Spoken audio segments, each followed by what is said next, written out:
Ano po ba ang mas mabigat na kasalanan? Ang magmiyaw o ang magnakaw? Ano ba ang mas mabigat na kasalanan? Ang mag-video at mag-selfie at mag-post ng pagkadismaya sa gobyerno, ang isang batang congressman? O ang ginawang sistematikong pagnanakaw sa gobyerno? O at pagsimot sa bilyon-bilyong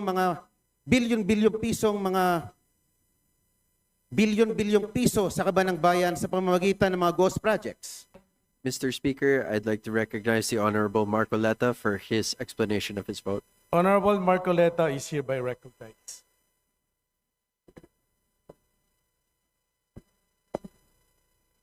Mr. Speaker, distinguished colleagues, isang mapagpalayang hapon po sa ating lahat.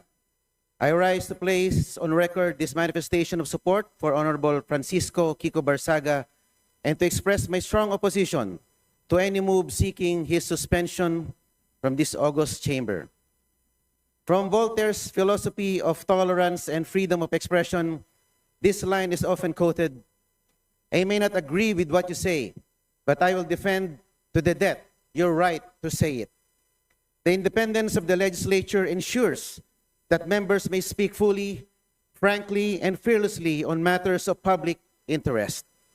Honorable Barsaga's statements directed at alleged corruption within the government falls within the fullest and most urgent category of political expression. To penalize him for raising concerns on corruption, which the Constitution itself mandates Congress to check, is to subvert the very principle of parliamentary privilege. Mr. Speaker, 2004 pa lang po, andito na po ako bilang Chief of Staff po ng aking ama. Nakita ko po ang mga oposisyon na grabe magtuligsa sa administrasyon. Nandyan po ang mga magigiting na miyembro ng Makabayan Bloc na sila Sasturo Campo, Lisa Masa, Joel Berador na talagang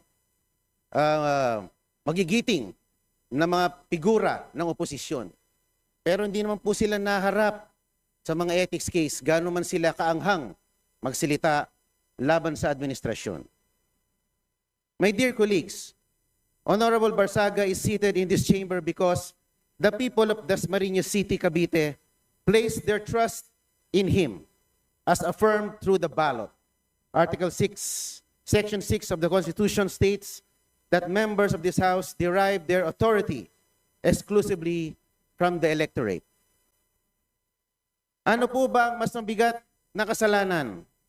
Ang magmiyaw o ang magnakaw? Ano ba ang mas mabigat na kasalanan? Ang mag-video at mag-selfie at mag-post ng pagkadismaya sa gobyerno, ang isang batang congressman? O ang ginawang sistematikong pagnanakaw sa gobyerno? O at pagsimot sa bilyon-bilyong piso sa kaban ng bayan sa pamamagitan ng mga ghost projects? Ang mga posts ni Kong Miao ay mistulang alingaw-ngaw lamang ng saloobin ng nakararaming mga Pilipino. To impose the penalty of suspension is to overturn the sovereign choice of the people. That remedy is reserved only for conduct so reprehensible and destructive of the institution that it overwhelms democratic legitimacy. No such circumstance exists here.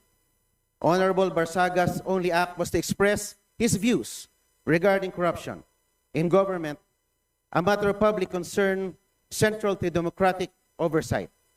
Let not the House of Representatives be weaponized against its own members. Thank you very much, Mr. Speaker.